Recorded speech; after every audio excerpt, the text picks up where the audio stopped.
Hey, what's up guys? So I recently picked up the Assault on Black Reach box set, and I had a few ideas on how I can make my army feel a little bit more unique and just have a ton of fun and kind of push myself out of my comfort zone. In the last video, we painted up 5 of our boys in our color randomizer challenge. It was a ton of fun. I hope you liked it, and if you haven't seen it, then check it out. These mad lads will eventually get the same treatment. But today we're just going to be focused on the conversion and the magnetizing, where I'm basically going to be replacing the Rokkits on the front with some counts as Twin Big Shootas. This is my first time doing a big conversion like this, and I gotta say a massive thank you to Unported on Instagram. He posted a picture of his Deffkoptas and they were just incredible. I asked him how he went about his magnetizing process, and he went out of his way, above and beyond. He gave me so much advice on how to do this, so this is really all thanks to him. You know, he really gave me the confidence to just cut up my plastic, Frankenstein them, and just have a ton of fun and create something new and unique. So thank you again, Unported. Can't thank you enough. And with that said, let's get into it. Here's my test model that I did, where I cut off the Rokkits and glued them to a piece of plastic card and added magnets to either side. It's not a perfect fit, but when it's painted and on the table, you'll barely be able to notice. So I'm not going to worry about that. So what we first need to do is glue both sides of the Deffkopta together, not worrying about the boy for now. If you use a bit more glue than you think you need, it will ooze out and hopefully fill any gap that would normally be left behind. This can then be sanded back nicely to leave a flat surface. Then we can remove the Rokkits. This is much easier to do with a hobby saw, so I'd really recommend using one of these. If not, then a knife will work, it will just take longer and may need some more cleanup afterwards. I'm using my blade here to get behind some of the detail on the Rokkit and separate it nicely from the body. I was going slowly here and not applying too much pressure, rocking it rather than forcing it. I could then simply pull it off and clean up what was left. And I'm also going to take a flat file and file down the front to leave a nice flat surface. We can also file back any mold or join lines while we're here. To fill the big hole that was left in the front, I'm just going to take some wood filler that I had lying around and use a spatula type tool to push it into the hole. And then scrape off any excess. Different fillers can only fill to a certain depth, so bear that in mind when you're doing this. Otherwise it may take longer to dry or not dry at all. I then left them to dry overnight and they are now rock hard. So now all I need to do is take my file and sand it back. Once you start seeing the plastic, you know to slow down. And here's what we're left with. For the magnets, I'm using 3x1mm. These work perfectly for the rotor, but I would recommend some bigger ones for the front weapons if you plan on building them up like I did here. I'm going to use a drill bit that's pretty much the same diameter, mark a guide point roughly in the center, then use my pin vise to drill out a small hole for the magnet to snugly push into. I didn't use glue here as I found the hole was tight enough, and I also kept gluing my fingers together. As you can see, this works really nicely with our test Rokkits. Now we just need to cut some backplates out of plastic card for the weapons. I'll use the Koptas as a guide on how big to make the backplates, making sure to oversize them as they can always be trimmed down later. Then use a ruler to cut a nice straight edge. The plastic card can also be scored with a blade and then snapped in two. To figure out where the magnets will go, I'm going to tightly hold the plastic card in position, then simply stick the magnets on the outside and then score around the sides with my knife. This leaves a nice little box that I can then mark the center of it and drill it out. And I could then shove the magnet into that hole. This is where I learned not to use glue, as I kept getting glue absolutely everywhere and making a right old mess. So just pop in the magnet and put some glue over the top and that'll be fine. As you can see, this method works really nicely. Now we just got to trim it down. To do this, I'm going to hold it in place, score round the edge with my knife and trim it down. Go slow and check often. With this one here, you can see that I cut slightly too much off. It's not a big deal if it's not perfect, and if it's really bad, then you can always just start again. I filed a slight curve into the bottom to match the Koptas, and also filed the backs of the rockets before gluing them to the backplate. If you want the polarity to be the same when magnetizing, I find it really handy to use the back of a drill bit to mark which side I need the polarity to be facing. This way I can easily copy the polarity between models. When magnetizing the other side, however, you will need to swap which side the drill bit is on. This can easily be done by using another drill bit. So here are the 3 finished magnetized Koptas and Rokkits. Now I just need to figure out how to build the big shooters. To start, I'm going to take some old Warbike and Wartrack bits. For the first one, I was thinking of having the front of the bike sticking out with the guns on the bottom. As for the second, I figured I could somehow have these big guns sticking out somehow. Then for the last one, I picked up some plastic tubes that I thought would be fun to create a custom gun somehow.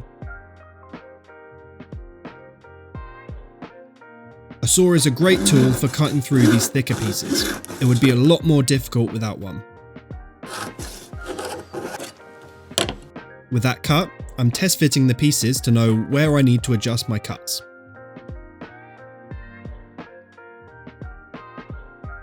I want to adjust the angle here, so I'm figuring out what I want so I can make another cut and then file it flat so it fits nicely.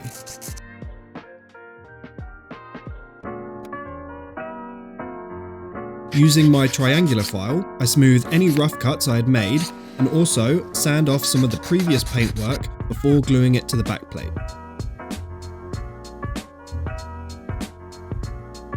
I wasn't sure how to mount the guns, so I thought I would try some of these leftover bits from the bike.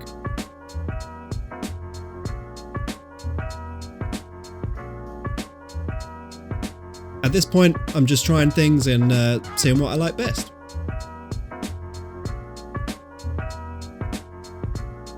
To mount the gun, I thought I'd try a few different lengths with the mount it came from, but decided to keep it short. So I filled the gap on the copter, cut down the mount, and glued it in place.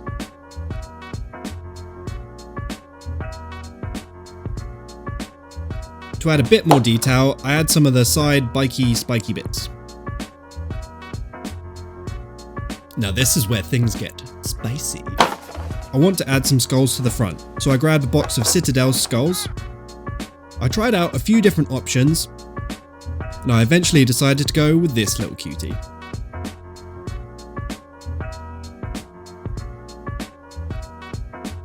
The 3x1mm magnets fit perfectly into the rotor. I then just snipped the stem off the chassis and drilled a hole for the other magnet. Swiftly moving on to the other copter. Time to start cutting this bad boy up.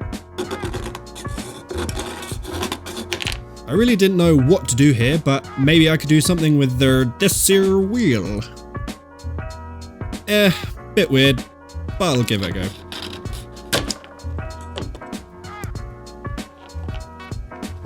Yeah, pretty cool actually, not too bad, not too bad. Guess I'll clean it up and glue it in place. Yeah, I like it, looks great. Maybe I can push it a smidge further. Yeah, this bit of engine looks like the part I need. Now it looks like it's got goggles on. And now he's got a hat. I try out this other skull from before and it fits really nicely. I like how the horns touch the rotor, it's a nice touch. Sadly, the little helmet didn't really fit, so I had to remove it. To be honest, I think it looks better without it. Sliding into the custom corner, it's time to start building our own Dakka. I'm going to go for something relatively simple here and try and go for a Gatling gun of sorts. So I'm going to take some 2.5mm tube and cut a rough length to get an idea for size. Then I'm going to cut 6 slightly smaller tubes and use my knife to clean the cuts.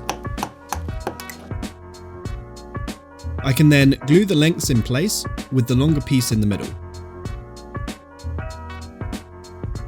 This leftover tyre seemed to fit the gun perfectly, so I filed away as much of the paint on the inside as I could, and then trimmed down the gun, and glued everything in place.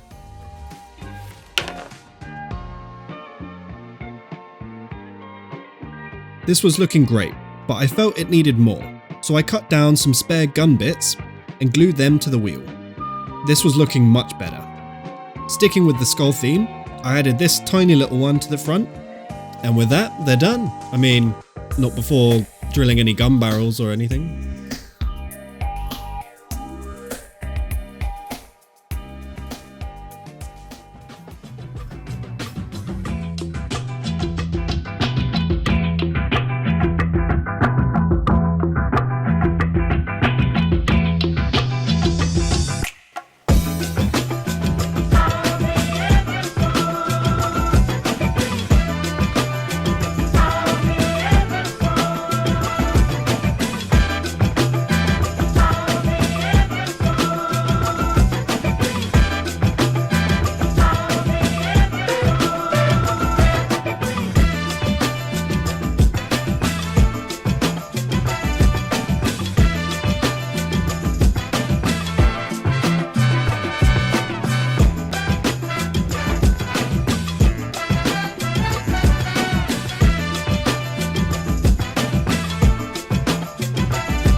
And with that, we're done.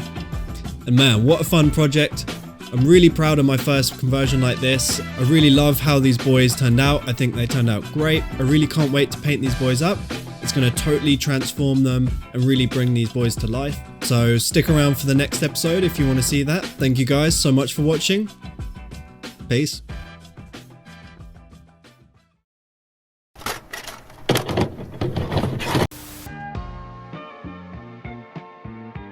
Phenomenal.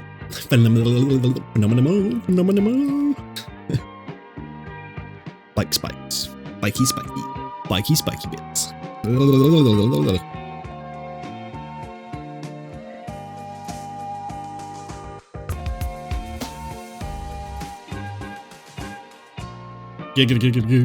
Okay, and we're done.